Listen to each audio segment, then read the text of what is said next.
just cold air falls, mostly Virginia private college. But then also, You play Richmond? I think they're ready to go. We're getting ready to start. you first? Okay, here we go.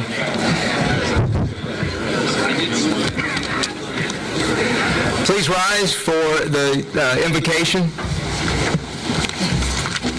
Let us pray.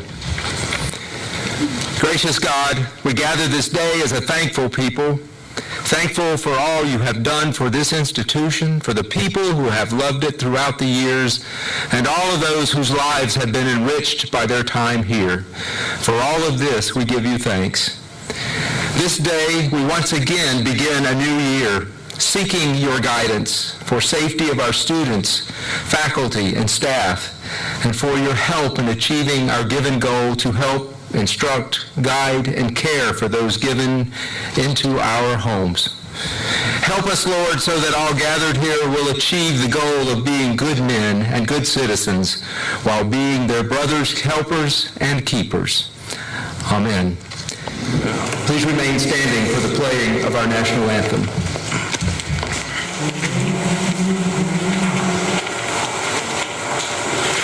Oh, say can you see by the dawn's early light what so proudly we hailed as the twilight's last gleaming, whose broad stripes and bright stars through the perilous fight o'er the ramparts we watched were so gallantly streaming, and the rockets rang glare, the bombs bursting in air. It grew through the night that our flag was still there.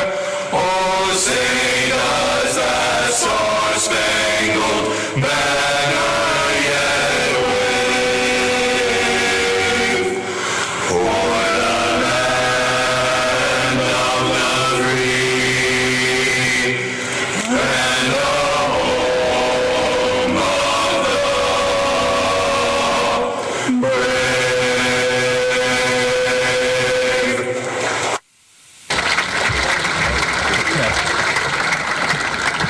Please be seated.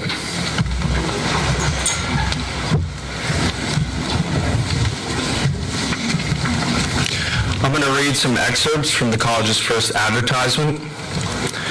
By the generous exertions of several gentlemen in this and some of the neighboring counties, very large contributions have lately been made for erecting and supporting a public academy near the courthouse in this county. A very valuable library of the best writers, both ancient and modern, on most parts of science and polite literature, is already procured. With part of an apparatus to facilitate the studies of mathematics and natural philosophy, which we expect in a short time to render complete. It is to be distinguished by the name of Hampden-Sydney. The system of education will resemble that which is adopted in the College of New Jersey, save that more particular attention shall be paid to the cultivation of the English language than is usually done in places of public education. For our fidelity in every respect, we are cheerfully willing to pledge our reputation to the public, which may be the more relied on, because our whole success depends upon their favorable opinion. Our character and interest, therefore, being both at stake, furnish a strong security for our avoiding all party instigations, and our care to form good men and good citizens on the common and universal principles of morality. Thank you.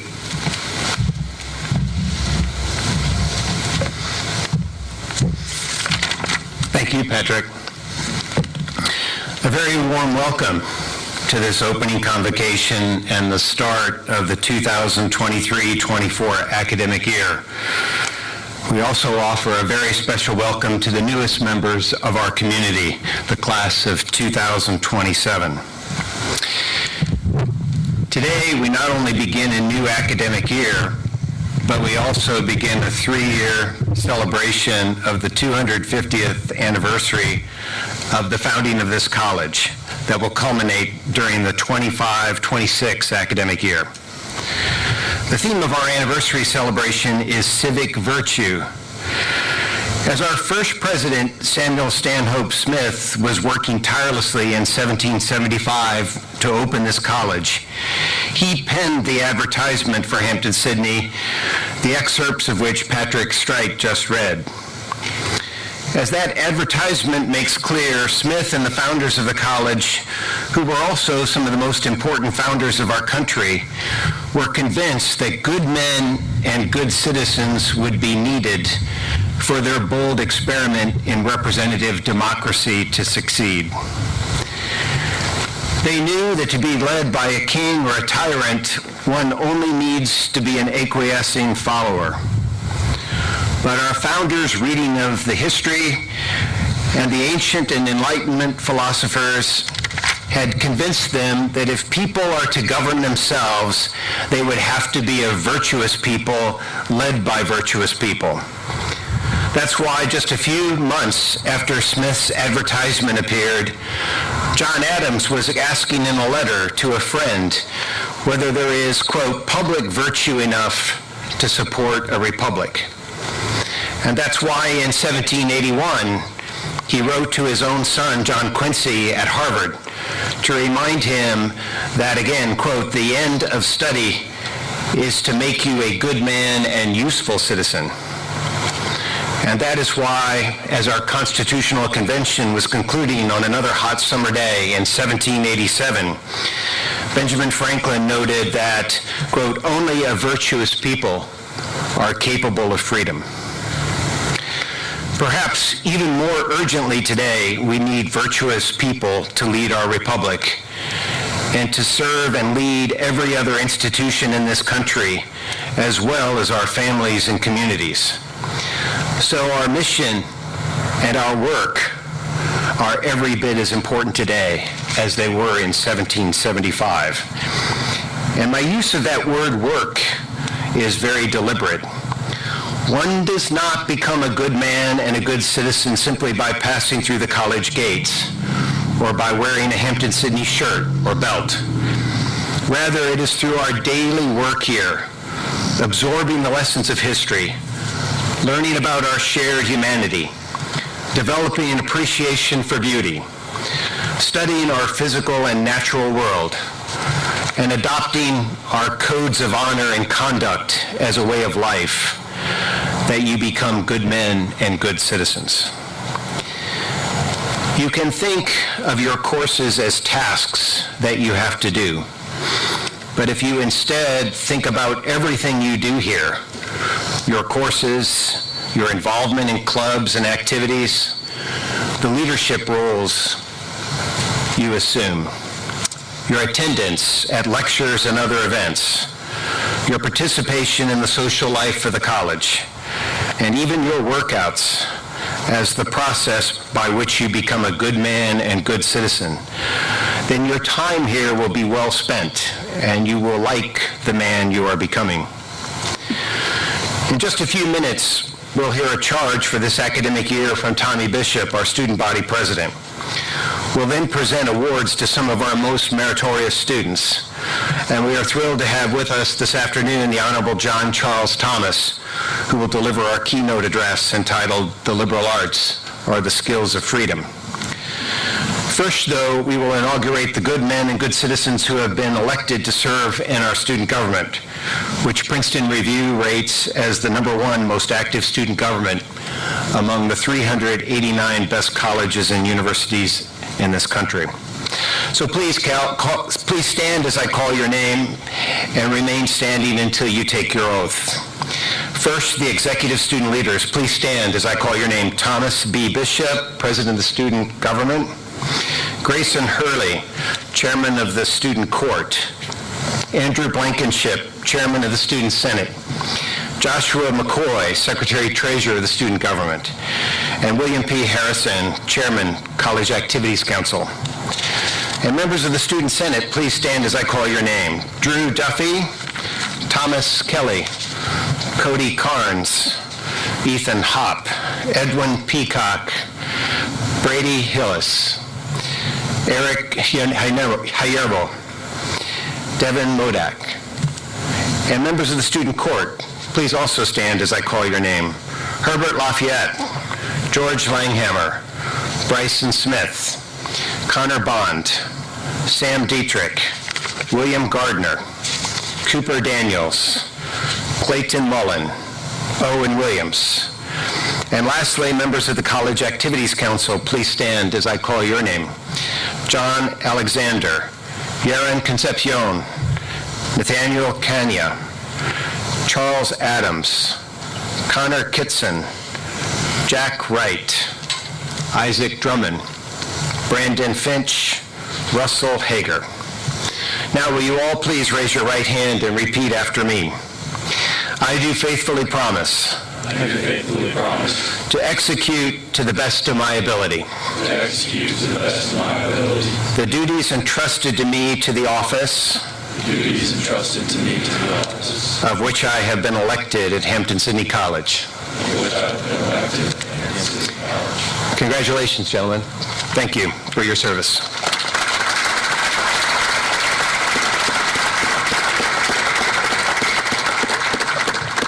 And now it's my pleasure to welcome Dr. Richard Panley, Dean of Students, to the lectern.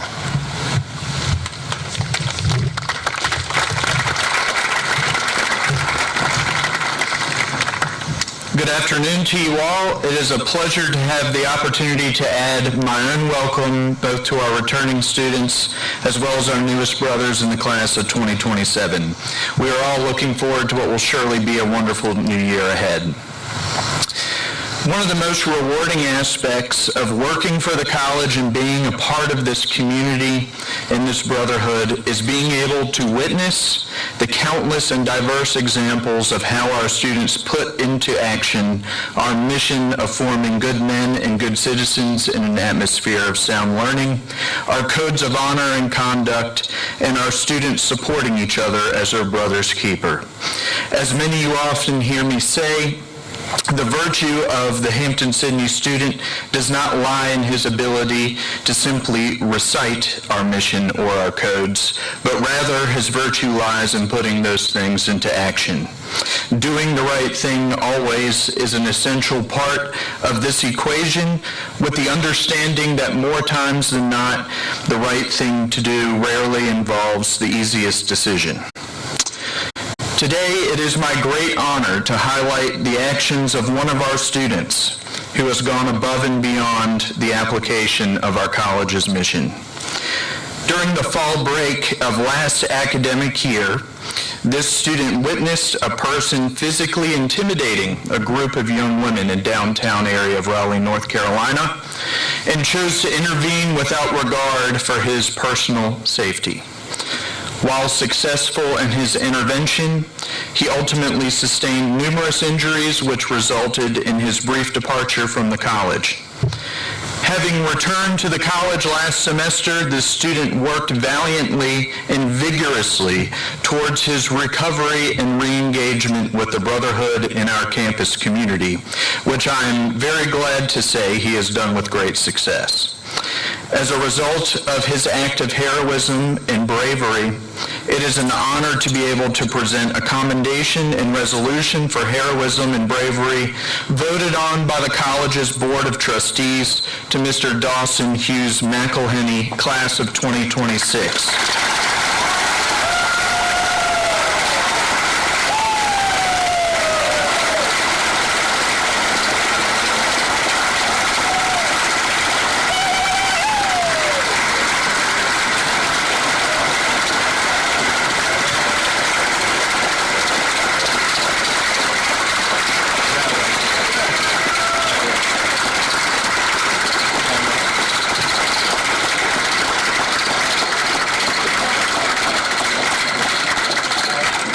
We're not done yet.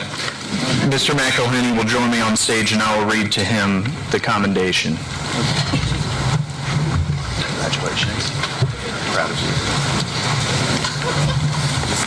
To Dawson Hughes McElhenney, Whereas Dawson H. McElhenney is a member of the Hampden-Sydney class of 2026 from Greensboro, North Carolina, and whereas Dawson H. McElhenney is an outstanding student athlete and member of the Tiger basketball team, and whereas Dawson H. McElhenney during the college's fall break in October 2022 witnessed a person physically intimidating a group of young women in the downtown area of Raleigh, North Carolina, and chose to intervene without regard to his personal safety, and whereas Dawson H. McElhenney, in his selfless intervention as a responsible and active bystander, sustained multiple bodily injuries resulting in his temporary withdrawal from the college, and whereas Dawson H. McElhenney has recovered from his physical injuries and returned to the college effective spring 2023, and whereas Dawson H. McElhenney has recovered from his, I just repeated myself, sorry.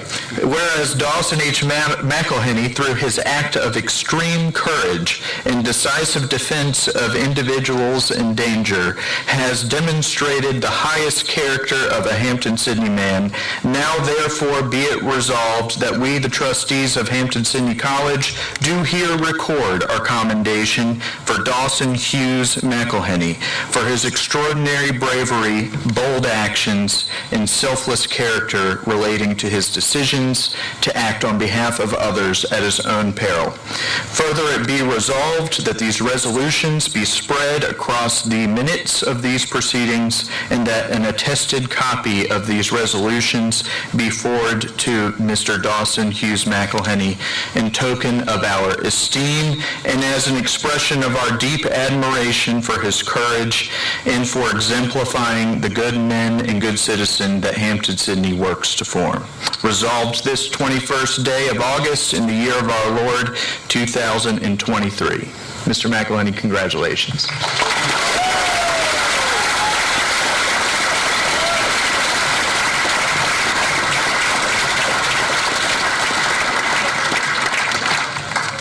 It is now my pleasure to welcome your student body president, Mr. Tommy Bishop, to the lectern.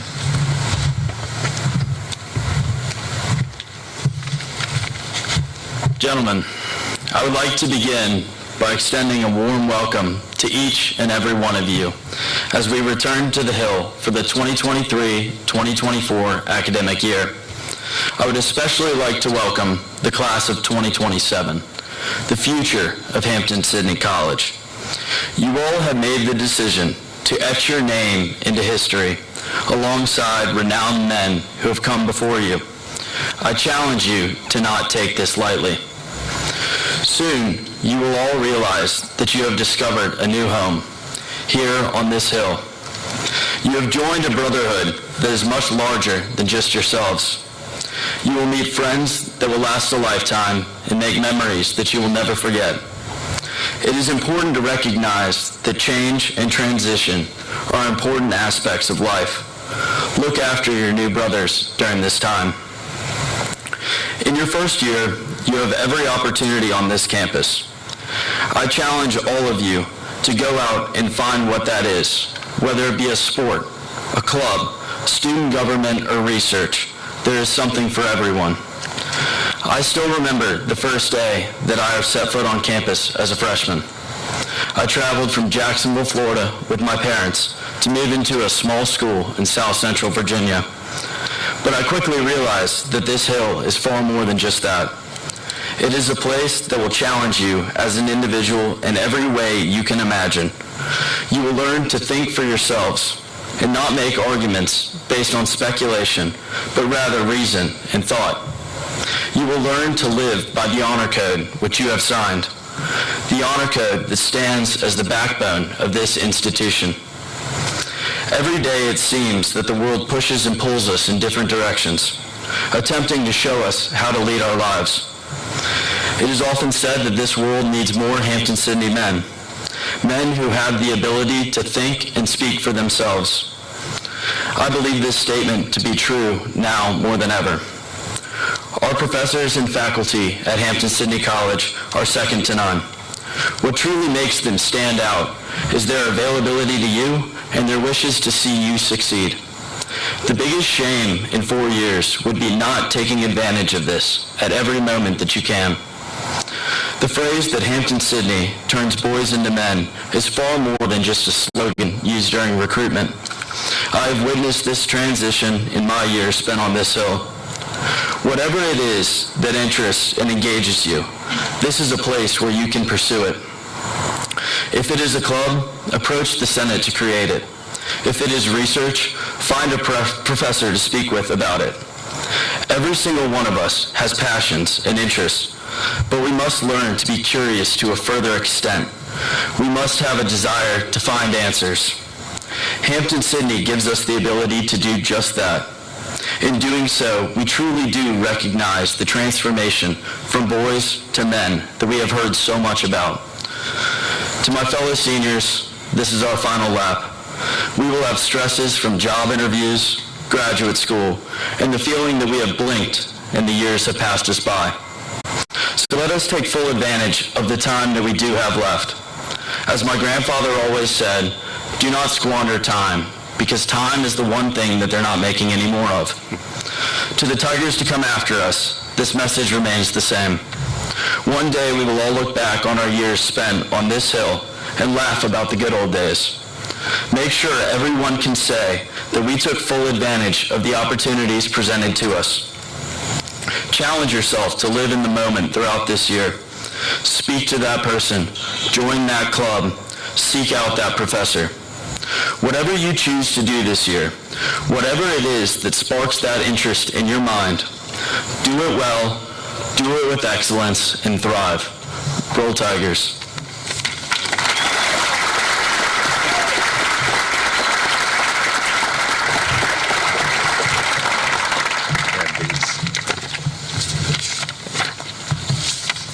Thank you, Tommy. As we prepare now to present the awards, would the following individuals please join us on the field as your name is called? Davy Clark, Cade Minton, Devin Modak, William Preston Morris, Daniel Robinson Nivens, John Michael Rowe, Patrick Robert Strite, John Atwood Torian, J.E. Jeb Tucker, Mr. Tommy Shomo, and Dr. Mike Waliniak.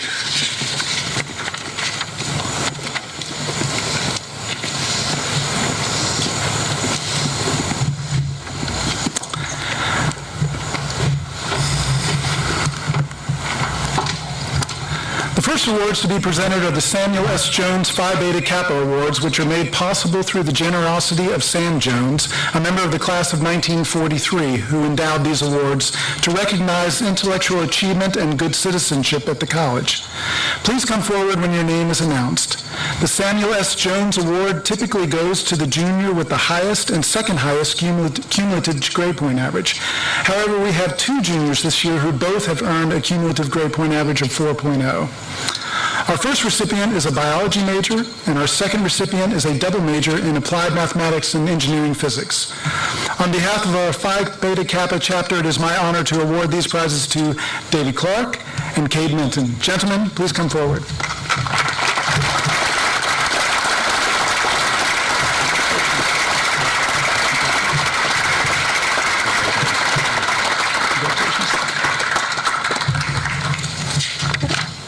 We now move to the President's Award for Academic Excellence.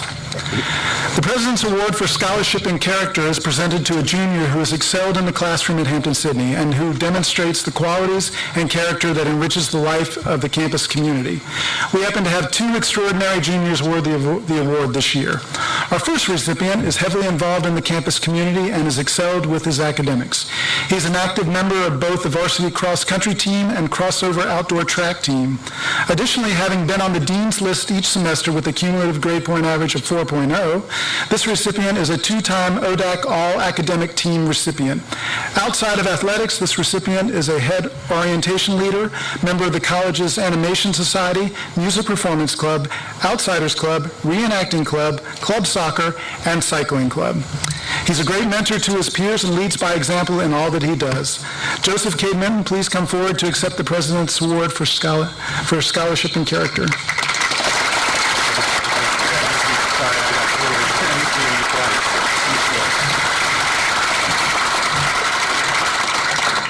Our next recipient is also very active in the life of the college in many ways. This recipient is a head resident advisor, a former member of the Tiger Pep Band, member of the Weightlifting Club, Phi Beta Lambda, the Fly Fishing Club, and a founding member of both the Hampden-Sydney Blacksmithing Club and Hampden-Sydney Beep. This recipient has been on the Dean's List each semester and has accumulated a grade point average of 3.9704. It is also worth noting that this recipient recently set a new Commonwealth of Virginia powerlifting record for his age and weight class. This recipient has served as a highly effective mentor to his peers and engages selflessly in service of the college and his brothers. William Preston Morris, please come forward to accept the President's Award for Scholarship and Character.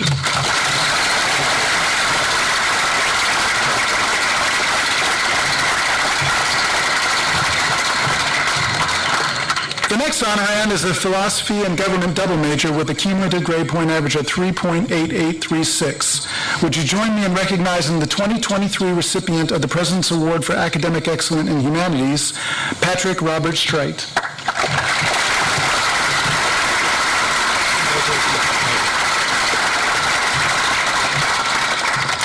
The President's Award for Academic Excellence in the Natural Sciences and Mathematics goes to a double major in Computer Science and Mathematics with minors in Astronomy and German.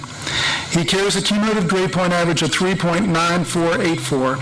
I take great pleasure in presenting this award to John Atwood Torian.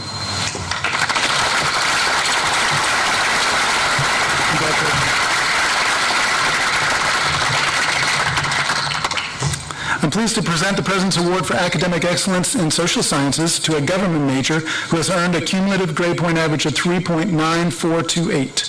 Please join me in congratulating John Michael Rowe.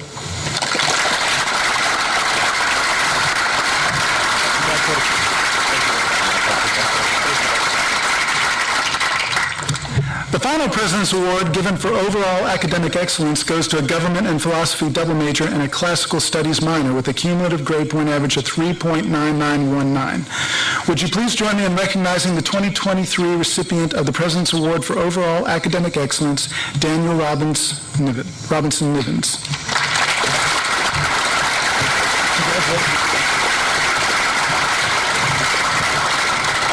I now invite Dr. Waleniak and Mr. Shomo to the lectern to present the Omicron Delta Kappa Award.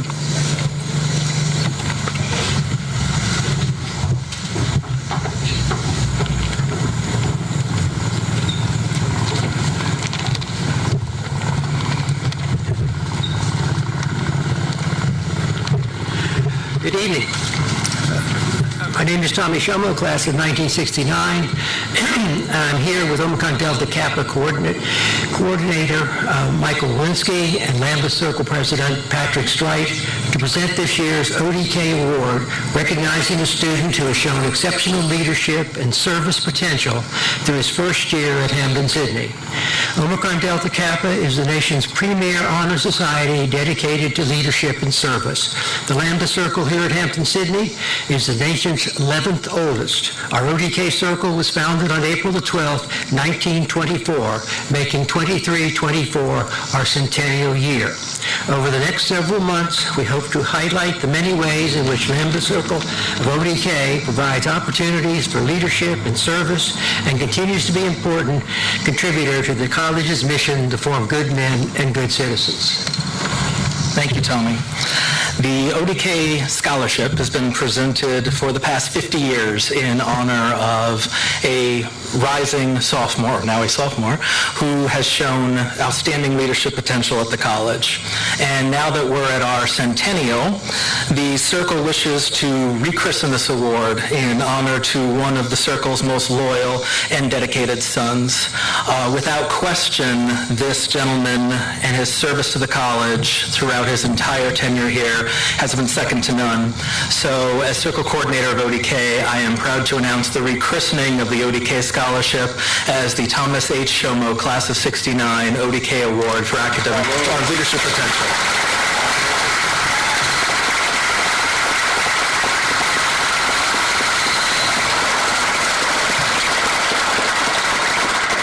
And without further ado, I ask our ODK President, Patrick Strite, to read the proclamation that'll be done from here forward and actually give out the award.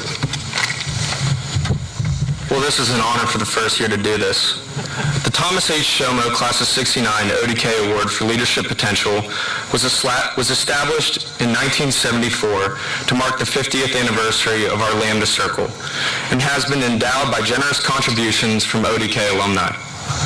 This scholarship is awarded annually to one or more members of the sophomore class who demonstrated real leadership potential during their first year at the college. The award was renamed in 2023 on the occasion of the Circle's centennial in honor of Tommy Shomo, who for 32 years served Hampden-Sydney as Assistant Dean of Students, Director of Financial Aid, Director of Public Relations, and Director of Marketing and Communications.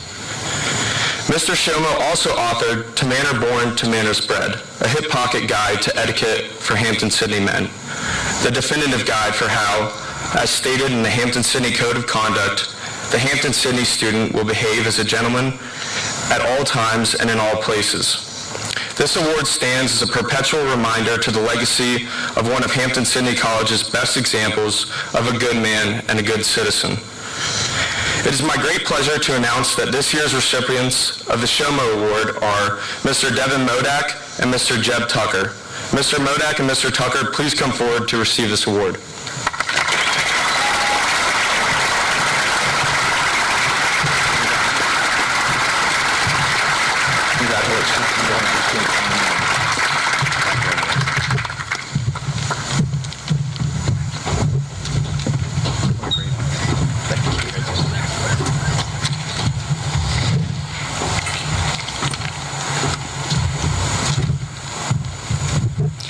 Good afternoon. My name is Rodney Ruffin, Hampden-Sydney College, class of '82. That's really a long time ago, huh? With apologies to the English, the members of the faculty who teach English and those of you who are English majors, Thomas Wolfe was wrong. You can come home again, and I'm very happy to be here. As we begin a new academic year, the first for some of you, and as we launch a 3-year celebration of the college's 250th anniversary, we need look no further than our speaker for an example of our mission fulfilled: a good man and a good citizen, a model of civic virtue in action.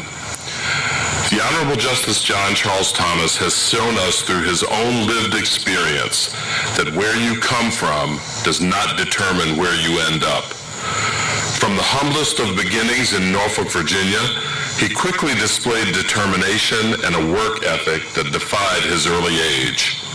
Observing and learning from black men like his scoutmaster and school teachers, deacons in his church, men in his neighborhood, historical figures, and characters in novels, he was attentive to the different ways men carried themselves.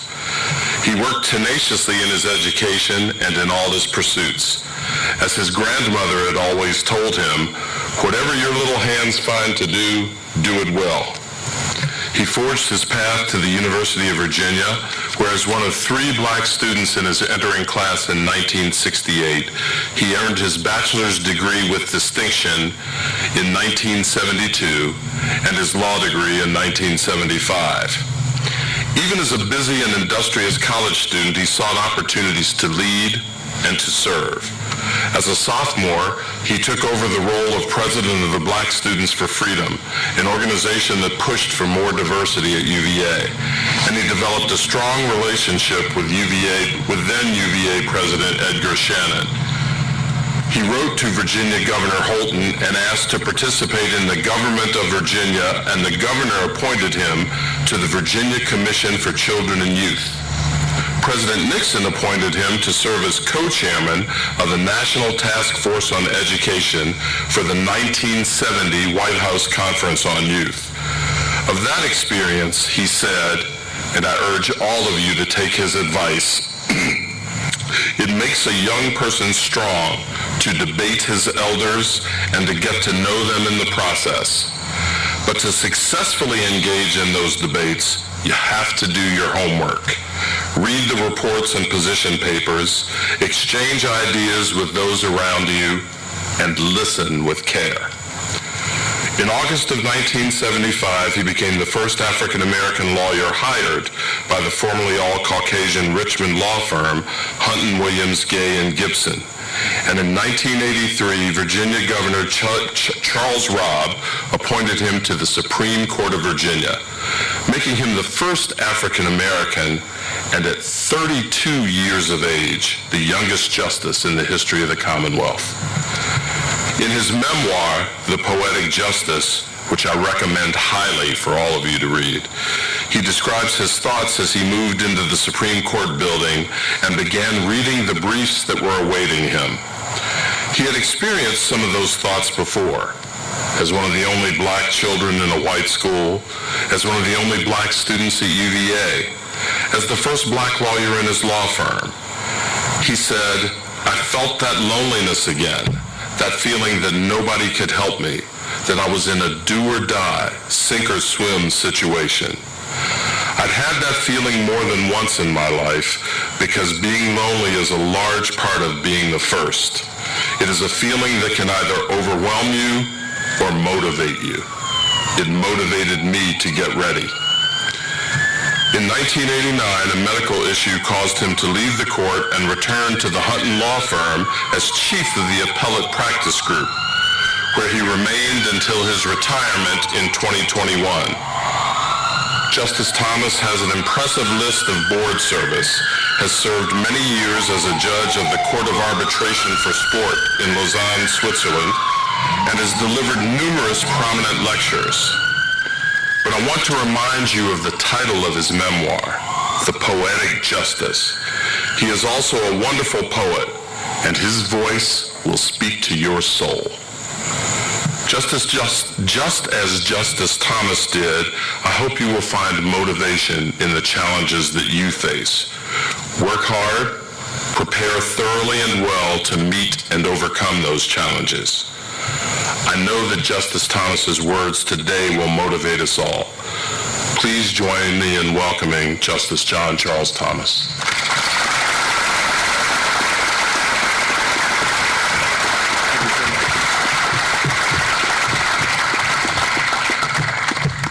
Thank you so much for that kind introduction. To the president of this wonderful college, to the senior administrators, to the members of the board, to the faculty and staff, to my wife who travels with me to all these many places around the country and the world, to two of the Reevely descendants, presidents themselves, Taylor Reevely III and the fourth, whose father and grandfather was once president of this college. I say thank you for having me here. This is an important occasion. Let's begin with the very name of the occasion. This is a convocation. This is no small, simple meeting. This is a calling together of the college and all of its facets for an important purpose.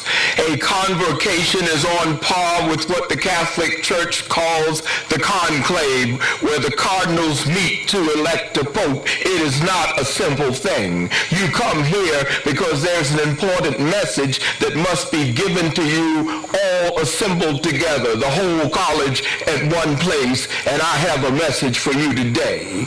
We want to talk about what this college is meant to do. You are said to be a small liberal arts college, and if you ask somebody what that means, they will often say, well, that's the school that teaches you the basics. That's the school that teaches you a general education. That's the school that gives you a traditional learning. All that's wrong. Because sometimes in life, when you try to borrow a concept from another language, the meaning of what was there gets lost in translation. The Greeks talked about the arts liberalis, but those arts liberalis were related to other arts, the mechanical arts, the programming arts, the beautiful arts. Arts means skill, and liberalis means freedom. And so this ain't nothing about a traditional or basic education. The Greeks had in mind teaching you the skills of freedom. Now, if we paid attention to that, we would want more to come to a place like this, because what they were saying was, you ought ought not be members of a democratic society unless you know the skills of freedom.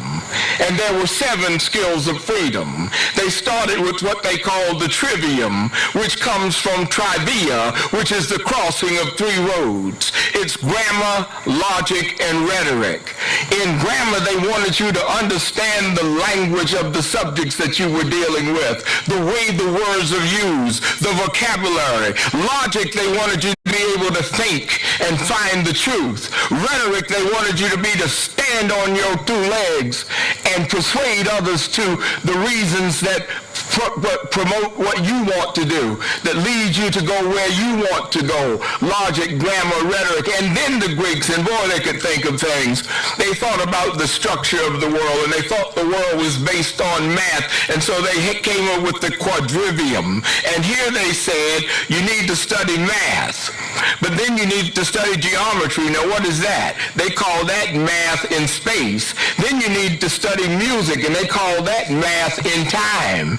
And then you needed to study astronomy. They call that math in time and space. But basically, they wanted you to know the structure of the world. Now, we have evolved from the 500 or 600 years ago when they thought of this, and we know more of structure. So courses like sociology and anthropology and biology go to teach you the structure of the world. For example, we know now in biology something about structure that they never knew, because we know about DNA as part of biology. They had no concept of that, although they had thought about the atom. It did occur to the Greeks that you take a piece of stone and there comes a smaller and smaller part of it that gets down to what they call an atom. So they had gotten there in their minds, but they hadn't gotten to where we are.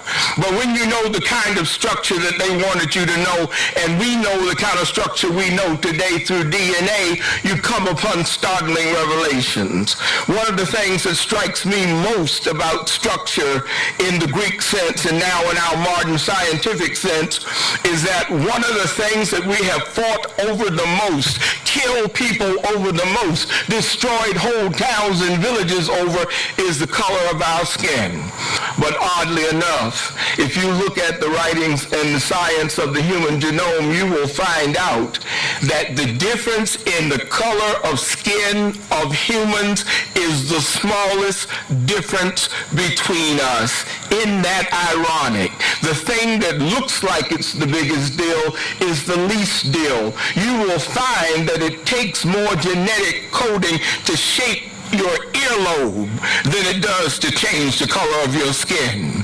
It takes more genetic coding to shape your hairline than it does to determine the color of your skin.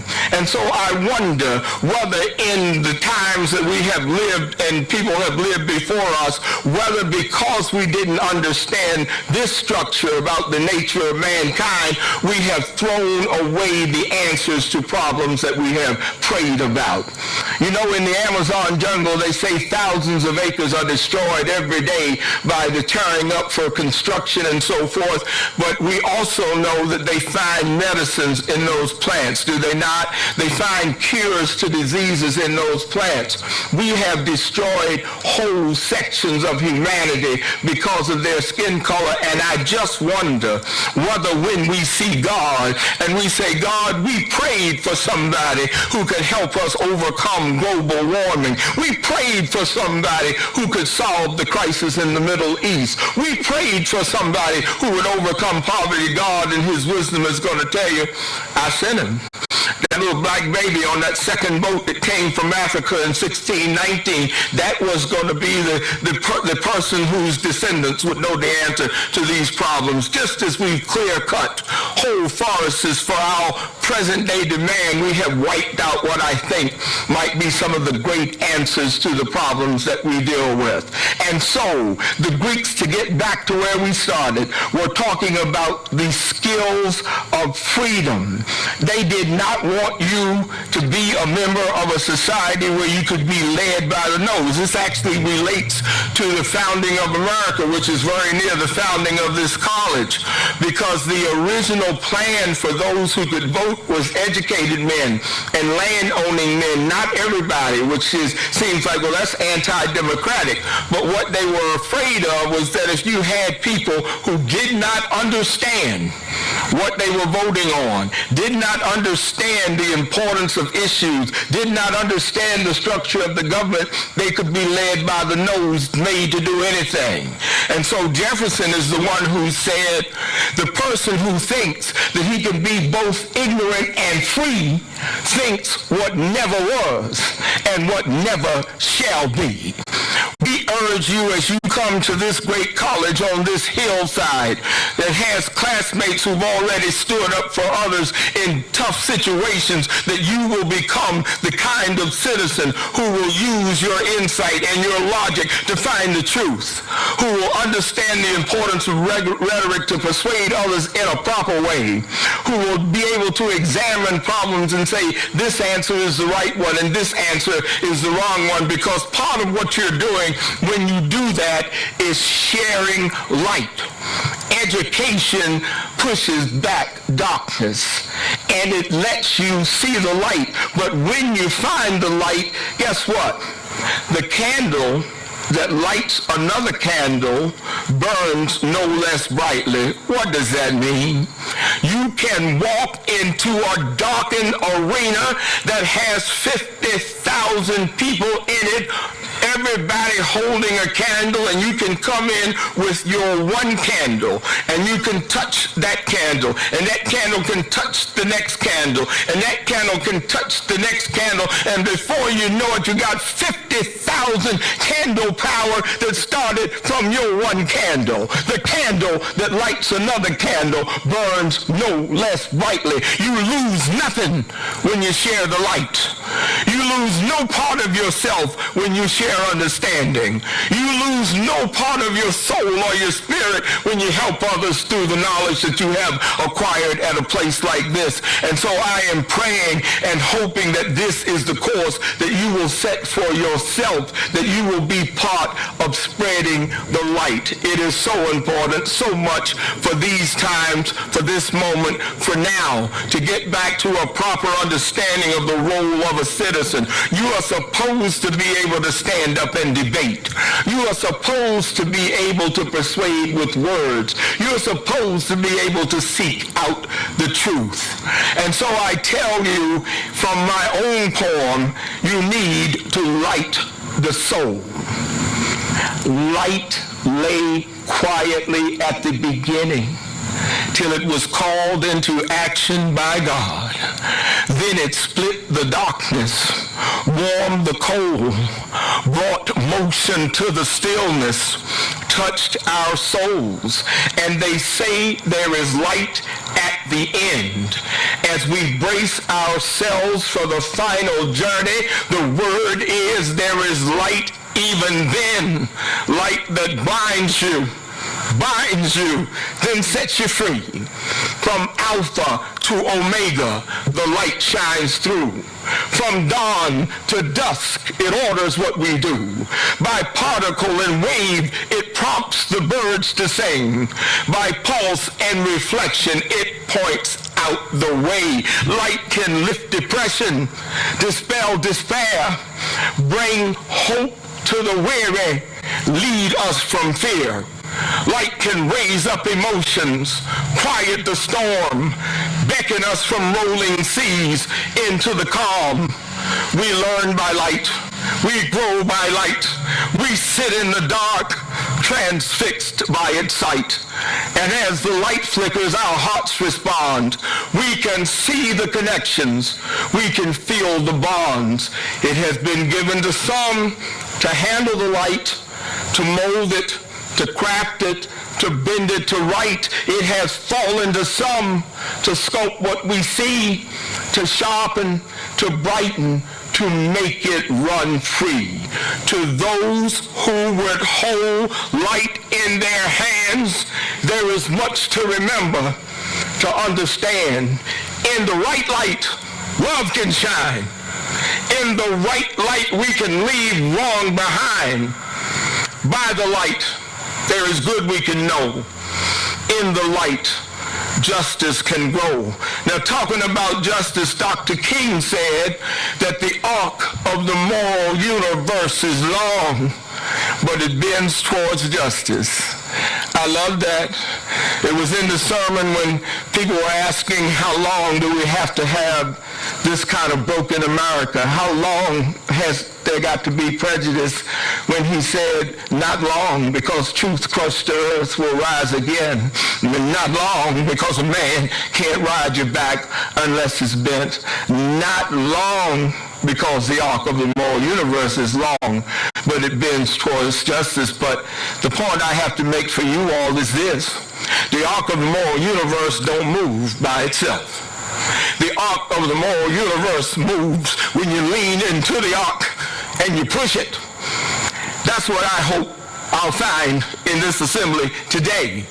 Young men who, when they leave this place and they see injustice, they will lean into the arc and push it towards justice. I believe that you can be all that you can be. I believe that you can be young men who can change the whole world. I believe that you can make it so that when you see God, he says, you did a good job, son. God bless you.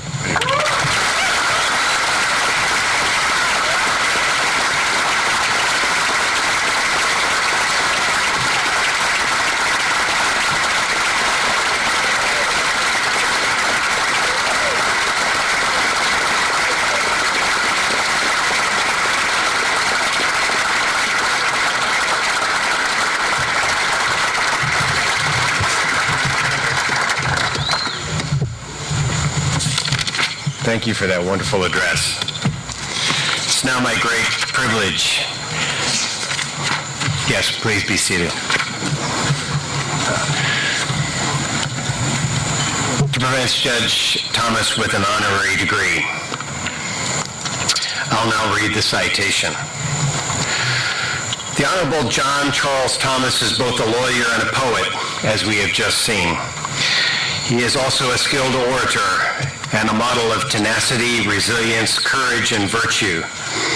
A retired senior partner of the law firm Hunton, Andrews, and Kurth, he was the first African American as well as the youngest justice to be appointed to the Supreme Court of Virginia. His life story is one of hard work and determination, of focus and exacting preparation, of challenges overcome and great accomplishments. He has honed skills that we admire and seek to instill in our students, and he has used these skills and his formidable intellect and talents to better every situation and organization he has encountered, and to serve with distinction this Commonwealth, our country, and his fellow human beings.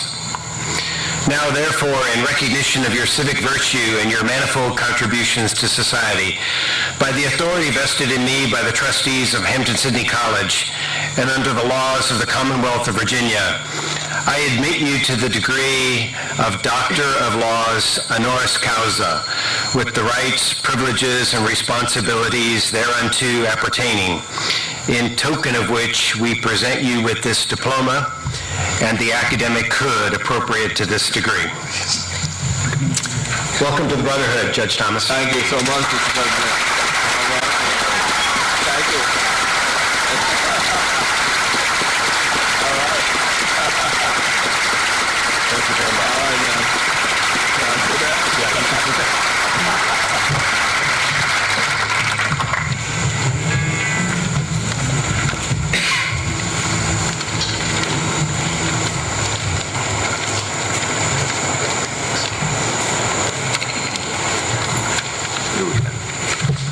Here's to old Hampden-Sydney, the garnet and the grain, and her sons by the thousands, who revere her name today. Our own alma mater, will ever be true to thee, and will spread with song and story the fame of